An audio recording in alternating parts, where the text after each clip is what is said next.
Establishment Pakistan کی تاریخ کی ایک حقیقت ہے اور یہ بتائیں کہ ایک صحافی نے بھی کہا ہے کہ مقبولیت کے ساتھ قبولیت کا ہونا بھی ضروری ہے. آپ کے لہجے میں بھی آج ہم نے بڑی فلیکسیبلٹی دیکھی. شیخ رشید صاحب اور آپ اداروں کے بڑے قریب ہیں, اس میں کوئی دو رائے نہیں ہے. تو کیا لگتا ہے جس طرح شیخ رشید صاحب پر پریشر ہے کہ ان کی وفاداری تبدیل کرنے کی کوشش کی جا رہی ہے, آپ پر بھی پریشر ہے کہ آپ عمران خان کی حمایت میں بات نہ کریں, اس لیے آج آپ کو پریس کانفرنس کرنا دیکھیں ابھی تو میں اس کی طے پہ پہنچنے کی کوشش کر رہا ہوں نا کہ مجھے نوٹس کیوں بھجوایا. میں ایک بات آپ کو کلیئر کرتا ہوں, آپ نے بڑا اچھا سوال کیا. اسٹیبلشمنٹ شیخ رشید کو اون کرتی ہے, مجھے کرتی ہے, مجھے نہیں پتا. مجھے شیخ رشید صاحب کا اور ان کا تعلق نہیں پتا. میں اسٹیبلشمنٹ کو, وہ مجھے اون کرے نہ کریں.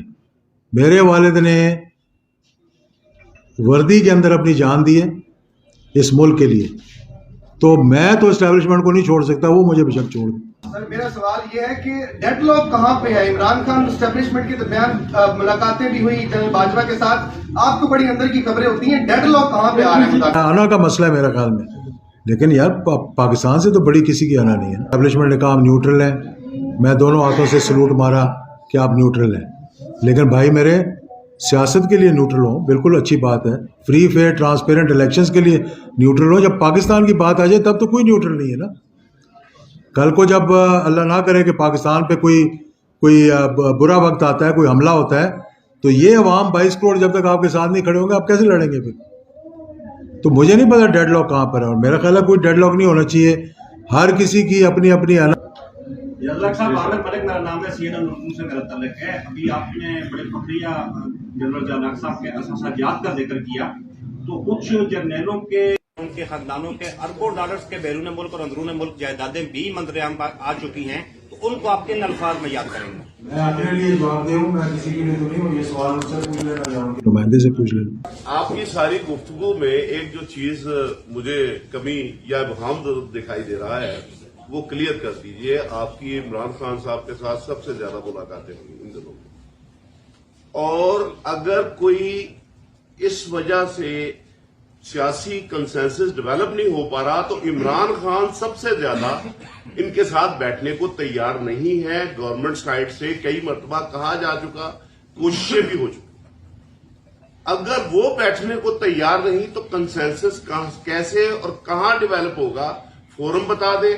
اور عمران خان صاحب کے ساتھ آپ یہ بھی ایک کلیئر کر دیں کہ اسٹیبلشمنٹ کے حوالے سے جو بات کر رہے ہیں ان کا جو آئینی اور سیاسی رول ہے, سیاست سے تو وہ طائب ہوتے ہوئے دکھائی دے رہے ہیں, لیکن عمران خان صاحب کا جو عمران خان صاحب چاہ رہے ہیں کہ وہ سیاست میں بھی انوالو رہیں. آپ نے کہا کہ میں سیاسی رول ادا کر رہا ہوں, لیکن صرف اور صرف لاہور جاتے ہی آپ کو دیکھا ہے. خان صاحب کے ساتھ ہی ملاقاتیں ہوتی ہیں, کسی اور جماعت سے بھی رابطہ ہوا ہے؟ اگر رابطہ نہیں تو پھر کیا ارادہ رکھتے ہیں آپ؟ میرا ہر ایک کے ساتھ تعلق رہا ہے. میں حکومت سے ملنے کے لیے تیار ہوں, میں فضل الرحمان صاحب سے ملنے کے لیے بھی تیار ہوں, میں پاکستان کے لیے زرداری صاحب سے ملنے کے لیے بھی تیار ہوں. میری کسی سے کوئی مخالفت نہیں ہے, ان کی مجھ سے ہو نہ ہو, میں نے سب کو معاف کر دیا ہے پاکستان کے لیے.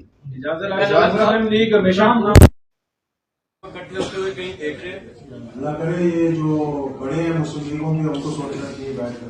اعجاز صاحب, ہم تو ادنا سے ورکر ہیں. اسمبلی میں انہوں نے کہا ہے, ان کو آج کہیں یار ریٹیں ختم آؤ, بیٹھو اسمبلی کے اندر, کل ہی ماحول اچھا ہو جائے گا. یا لڑیں گے تھوڑا سا اندر جا کے, اپنی بڑاس نکال لیں گے, اس کے بعد بیٹھیں گے تو صحیح نا, کہ نہیں بیٹھیں گے. تو میرا خیال ہے کہ ایک ہی طریقہ اس کا ہے, یا تو ڈنڈے سے بٹھایا جائے, اگر ڈنڈے سے نہیں بٹھانا تو پھر اسمبلی کو کھولا جائے, دروازے کھولے جائیں, ان کو کہیں کہ آؤ اسمبلی کے اندر بیٹھو, جو مذاکرات ہیں وہ کریں.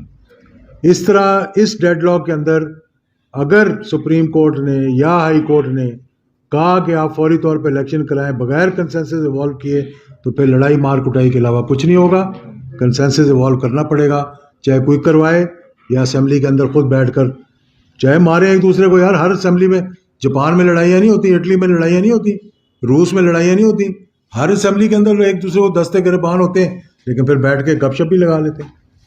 جب ریزائن دے چکے ہیں اور بار بار مختلف فورمز کے اوپر بھی کہہ چکے ہیں, ایون کہ بعض جگہوں پر تو اس ایوان کے اوپر لانتے بھی بھیج چکے ہیں, اب کیسے ممکن ہے کہ وہ اس ایوان انہیں واپس لایا جائے؟